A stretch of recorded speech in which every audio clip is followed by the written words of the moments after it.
Hey guys, and hello girls. It's so good to see you. See you too. So, we are starting a brand new series called Wise Like Solomon. Solomon was a king, and God gave him so much wisdom that he became super rich and people came to visit him. So now, I want to ask you, if you could ask God for anything, what would you ask for? A big candy house. A candy house? Oh my goodness. Then you're gonna have rotting teeth if you eat all that candy. Oh, then I'll have a big factory with toothbrushes. Oh, that's smart. I like the way you think. And what would you have? I would have a brother. A brother? Ooh, there might be 3 of you. Do you also want a brother? I think if I had to ask God for anything, I'd ask him for more money so we can build more churches. But in our memory verse it says that it's actually better to ask God for wisdom than it is to ask for silver and gold. Hey, how cool is that? So today we're going to learn that you need to ask God for wisdom, just like Solomon did. So I'm very excited to see about our story, but we're going to hear about that later. So, bye for now! Bye.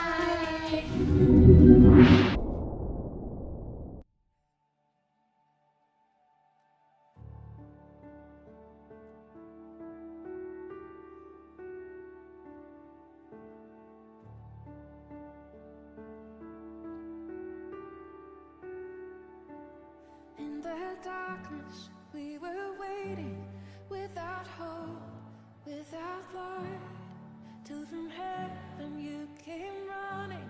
There was mercy in your eyes, to fulfill the law and prophets.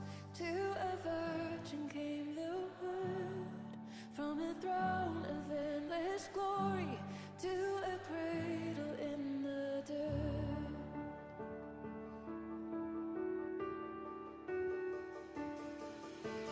Praise the Father, praise the Son, praise the Spirit, 3 in 1. God of glory, majesty, praise forever to the King of Kings.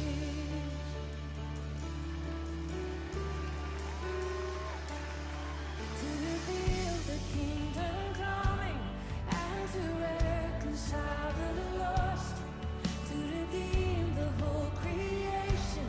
You did not despise the cross, for even in your suffering you saw to the other side, knowing this was our salvation. Jesus, for our sake you died.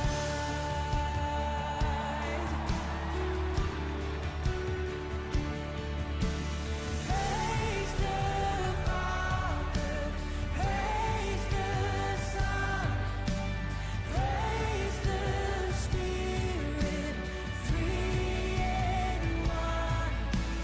God of glory, majesty, praise forever to the King of Kings. And the moment that you rose, all of heaven held its breath. For what?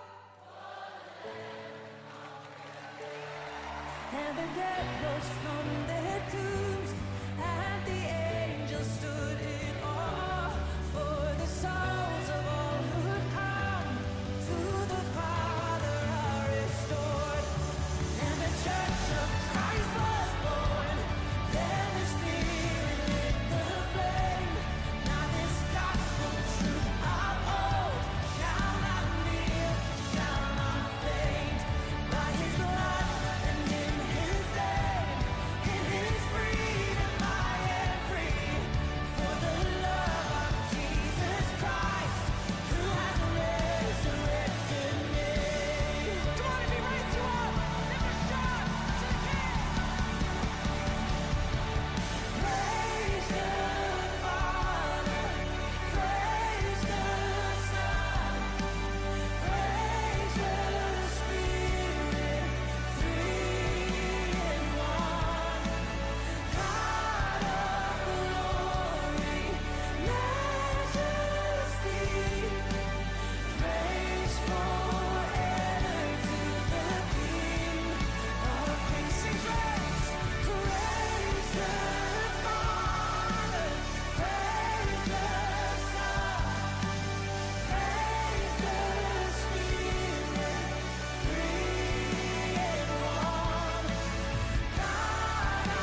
guys, I didn't even see you there. I was just practicing my new routine for my new memory verse that I was doing. Do you guys want to hear where it comes from?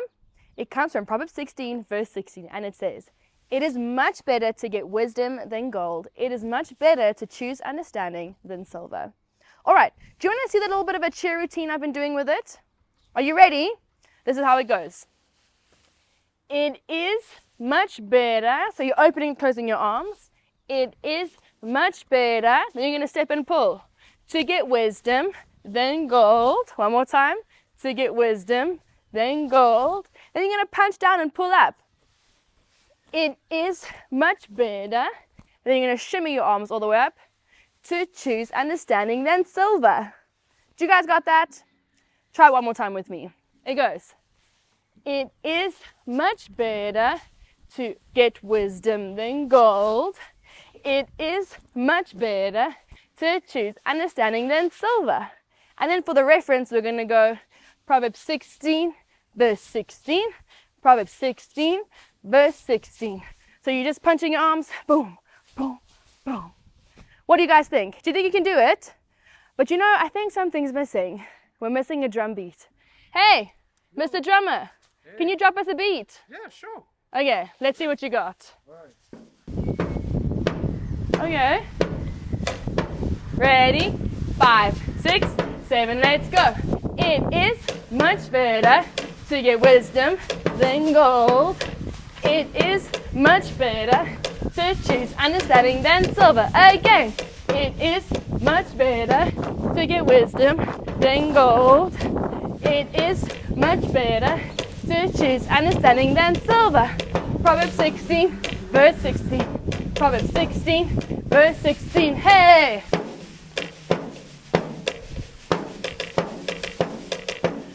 That was awesome, guys. Well done. Thank you, Mr. Drummer.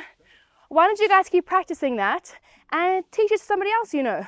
I'll see you guys soon. Bye! Hey kids, it's so amazing to see you guys again. My name is Milani and I'm super excited to tell you guys today's story. So guys, today we're going to be learning about King Solomon. And basically King Solomon was a very rich and a wise king. And his father was David. Now before we get into how he became rich and all that, I first want to take you back a bit, okay? So his father David was getting really old. And so he appointed his son Solomon to be the next king.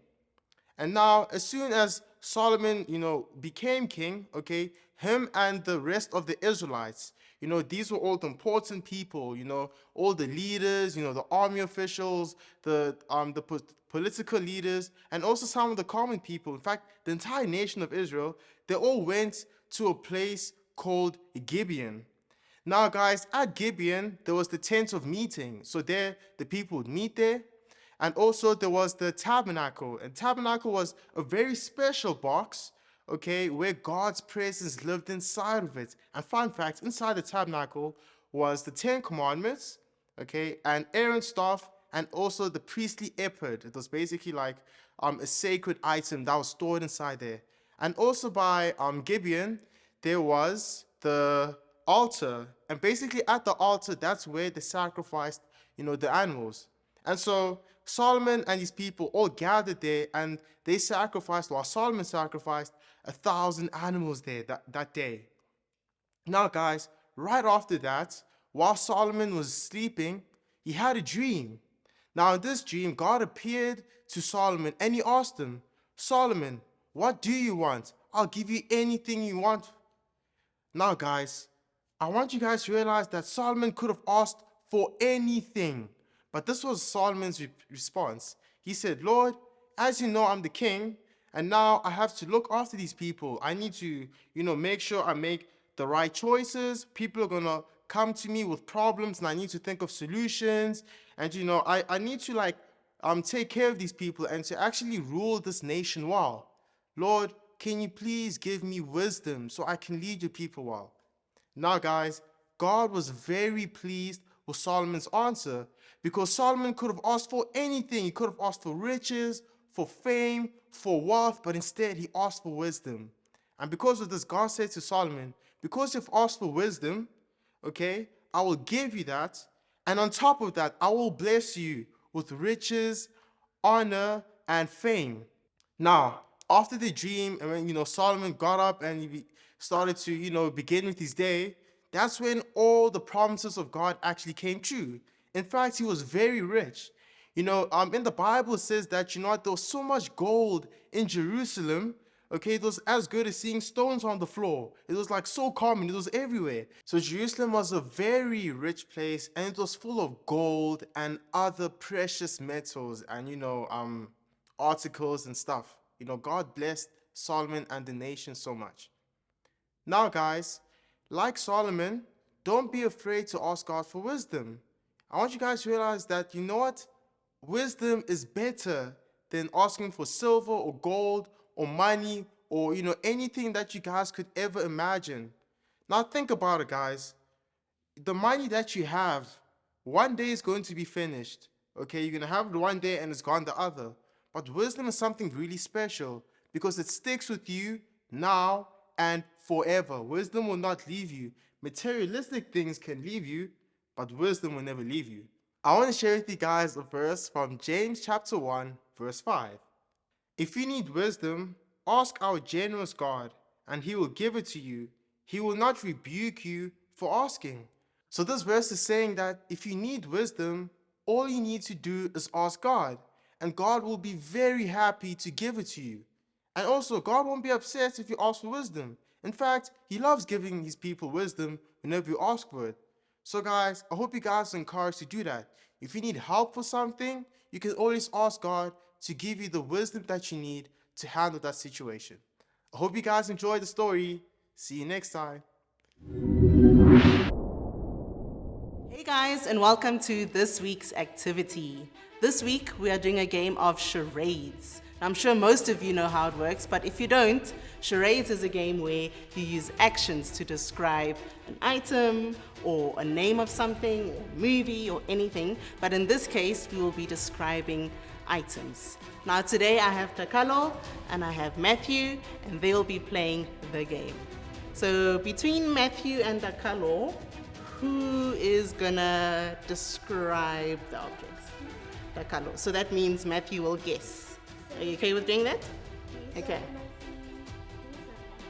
Yes, charades means no speaking and only actions. Are you ready? So you get to look at the items in front of you and describe them using only your actions one by one. You ready? Let's see how they do.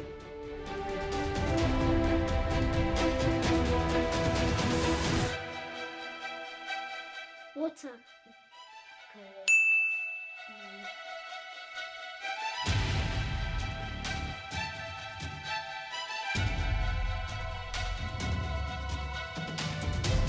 Glasses.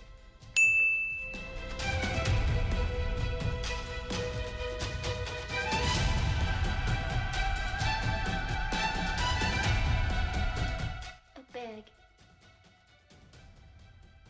A book.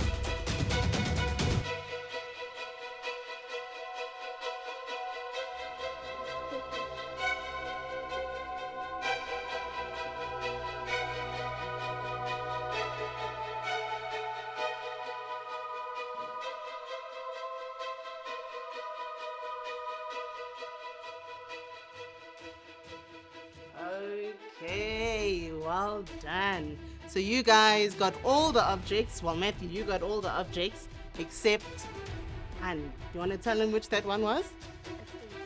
A stapler. Did you know that? No, it was a bit hard, eh?